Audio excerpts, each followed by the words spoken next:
تیغ ادا سے آپ گھائل ہو گیا، چاند نے پانی میں دیکھا اور پاگل ہو گیا۔ وہ ہوا تھی شامی سے رستے خالی ہو گئے،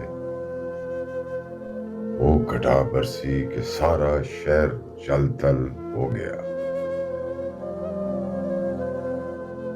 میں اکیلا اور سفر کی شام رنگوں میں ڈھلی، پھر یہ منظر میری نظروں سے بھی اوجھل ہو گیا۔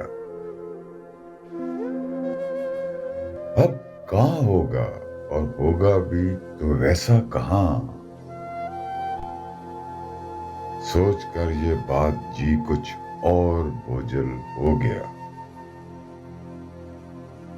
حسن کی دہشت عجب تھی وصل کی شب میں منیر،